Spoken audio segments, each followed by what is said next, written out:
Bien amigos, estamos de vuelta en Hora Clave. Estamos ahora con Manuel Gallup, presidente del Comité Jurídico de la Sociedad Peruana de Hidrocarburos. Manuel Gallup, muy buenas noches, gracias por estar con nosotros. Muchas gracias por la invitación. Y para comentarte un poco cuál ha sido el evento que hemos... Sí, por favor, cuéntanos un poquito. Sí, efectivamente, digamos, la Sociedad Peruana de Hidrocarburos promovió un evento que está básicamente dirigido a los grupos políticos, un poco con un mensaje para establecer cuál era la situación del sector y cuáles eran las medidas que se deben tomar en los próximos 5 años para revertir la situación en la que actualmente nos encontramos, ¿no? Y es que, como los expositores lo bien presentaron, ya el sector estaba en una crisis, o sea, ya había una continua salida de inversionistas petroleros, ya había una continua conclusión anticipada de contratos de hidrocarburos, y nos cae en este contexto una caída de precio del petróleo que lleva el crudo de cerca de $100 aproximadamente en el año anterior, ahora estar en 45, 46 dólares el barril. Entonces, evidentemente, eso ha causado un impacto crítico al sector, ¿no? Correcto. Entonces, estamos en una situación en la que tienen que tomarse decisiones que permitan revertir medidas para impulsar finalmente este sector tan golpeado actualmente. Medidas coyunturales y medidas estructurales. Okay. Pero el seminario fue dado para que todos los grupos políticos pudieran percibir directamente del gremio de exploración y producción peruano, la Sociedad Peruana de Hidrocarburos, cuál era la problemática, ¿no?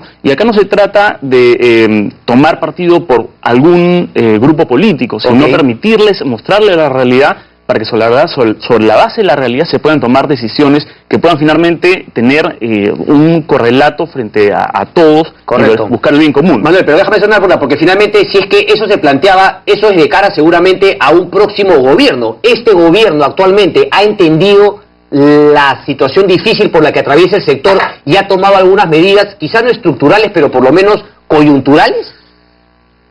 Yo creo que en realidad el gobierno sí percibe bien la crisis, sin embargo necesitamos que tome medidas más drásticas, ¿no? Nosotros, la Sociedad Peruana de Hidrocarburos ha presentado propuestas por escrito al Ministerio de Energía y Minas. El Ministerio de Energía y Minas ha promovido, ha evaluado esas medidas, ha enviado esas medidas tanto a Perupetro, porque, en fin, para que Perupetro evalúe las propuestas que hemos hecho, como al Ministerio de Economía y Finanzas, porque hemos planteado medidas de distinto tipo, ¿no? Hemos planteado medidas económicas, medidas regulatorias, medidas administrativas, o sea, y la premisa acá es entender claramente que este es un problema público, no es un problema de empresas. ¿Por qué público? Porque tenemos una producción declinante de hidrocarburos. En el caso del petróleo crudo hemos llegado a récords históricos de baja producción, que al final lo que hacen es ponernos en una situación en la que el Perú necesita importar hidrocarburos por un valor, por ejemplo, en el año 2012 de $5.000 millones. ¿Para qué? Para nutrir y alimentar el consumo interno. Correcto. Y es que si tú no tienes afianzada claramente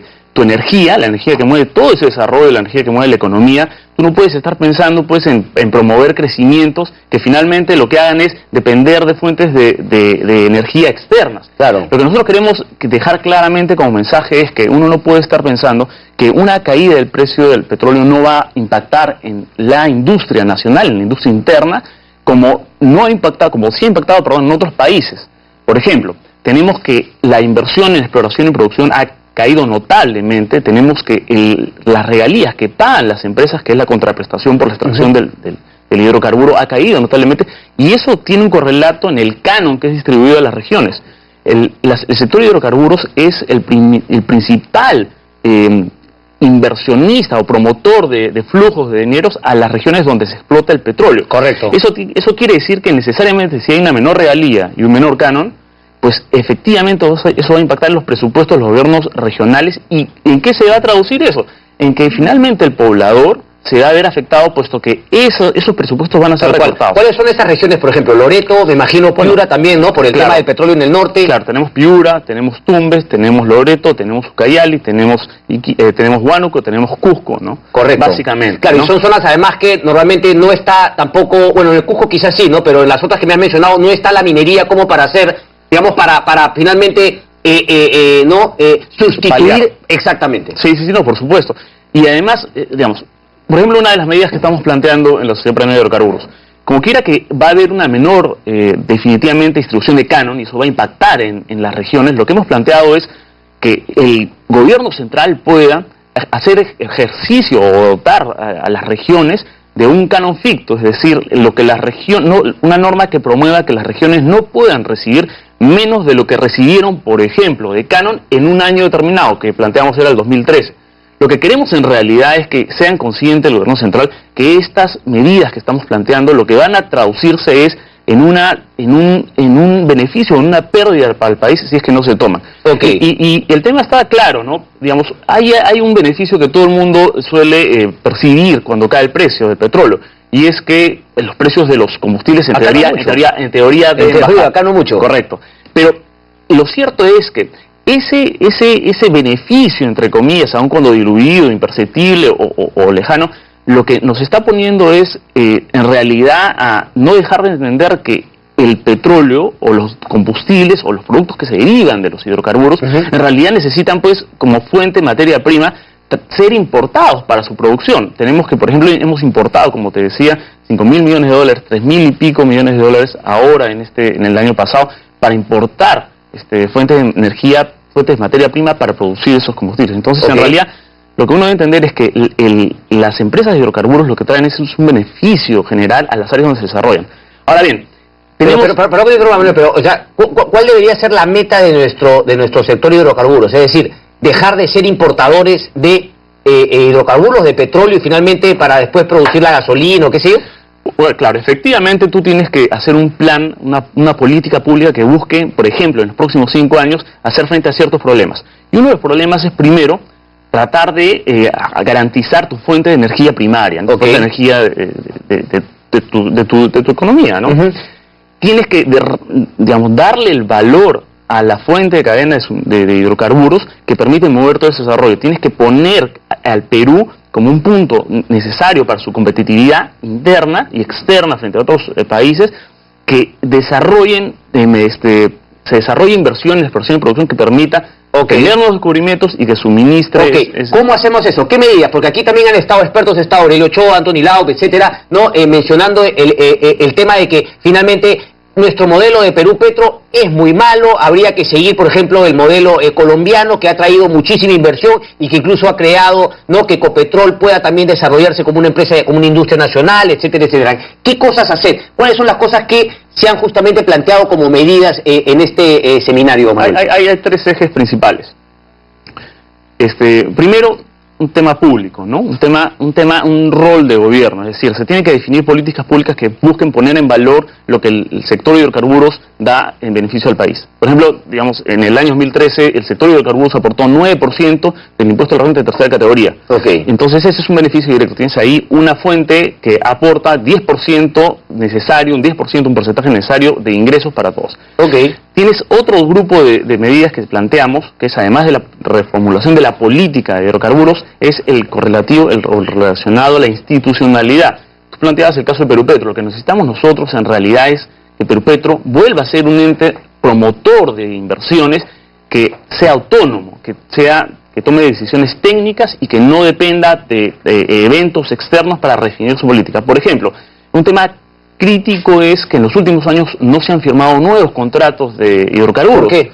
Porque el diseño de las bases que han buscado promover que inversionistas ingresen al país han sido equivocadas. Se plantea, por ejemplo, el caso de las regalías, ¿no? No puede ser, pues, que el Perú piense, digamos, que se rediseñe un proceso en el que no se tome como digamos, factor necesario para la definición de esas bases.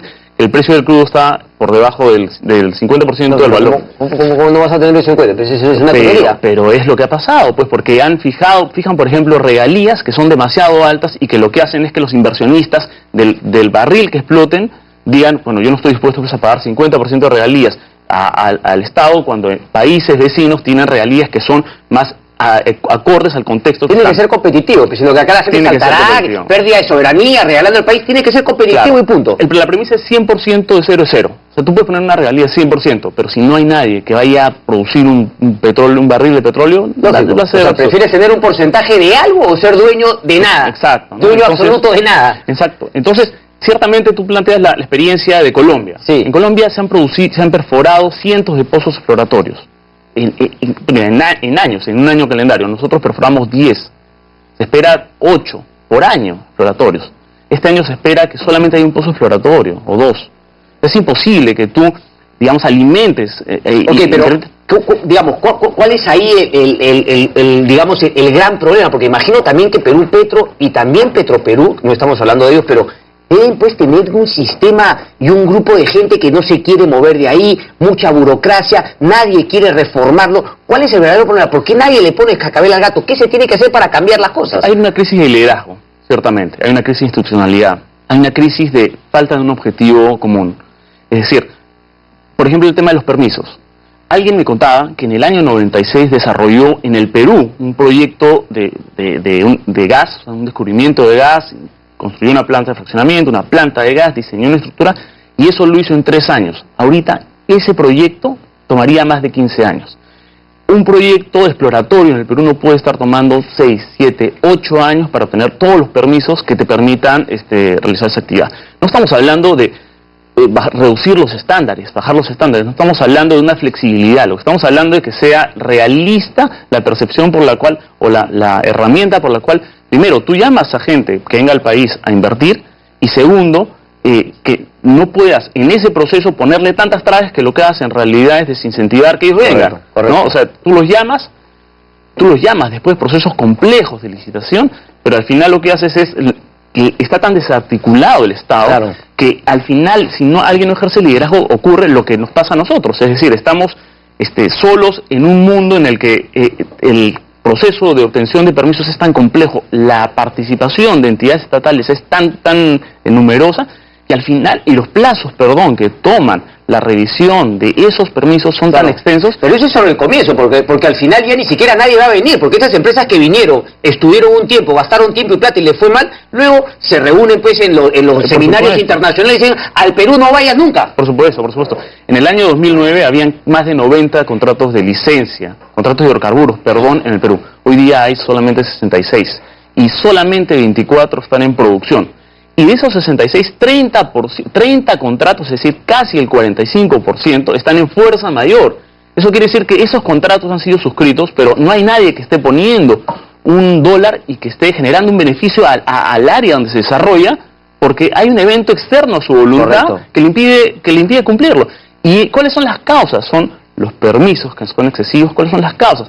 Son los conflictos sociales que se generan por la primera ausencia del Estado, y segundo por la falsa percepción que una actividad como la que nosotros hacemos es una actividad que no genera un beneficio. Es equivocado.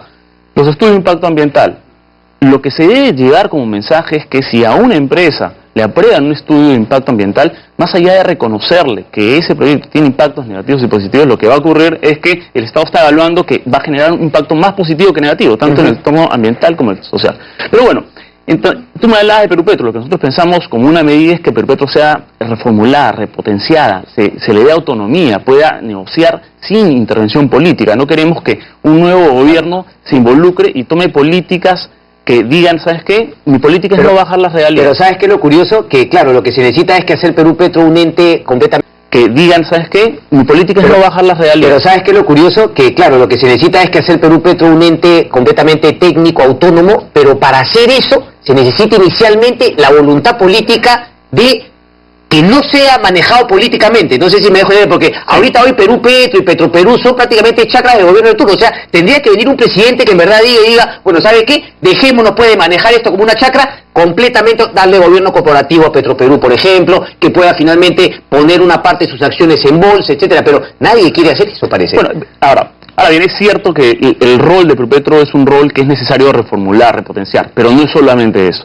Si tú no planteas, además, una arquitectura institucional, un rol, un actor político que lidere este sector, entonces va a haber un problema. Y por eso nosotros planteamos la creación del Viceministerio de Hidrocarburos. Lo que necesitamos es alguien que, sabiendo que este sector tiene valor para la economía, dicho sea paso, no hay nada más inclusivo, no hay probablemente el sector más inclusivo que el nuestro por la cadena de valor que genera en toda la economía. Y yo decía que es necesario crear un viceministerio de Hidrocarburos que lo que permita en realidad es llevar problemas técnicos a soluciones políticas y problemas, reales a una redefinición de qué es lo que queremos como país, ¿no? Ese viceministro lo que tiene que ser es el actor, el líder, el coordinador de todos los procesos que... Porque actualmente tú me decías, está claro, es solamente ese Ministerio de Energía y ahí está incluido petróleo y obviamente el Viceministerio de Minería. Exactamente. Correcto, y tendría que haber uno de hidrocarburos justamente para darle este énfasis al tema. Exactamente, no puedes tener pues una fuente de ingreso que genera 10% del impuesto a la renta de tercera categoría que no tiene un actor político que pueda llevar a un escenario de decisiones políticas los problemas que tenemos, ¿no? Ese es el punto. Bueno, dime, para terminar. Y finalmente, el tercer bloque de medidas que planteábamos eran las propiamente regulatorias.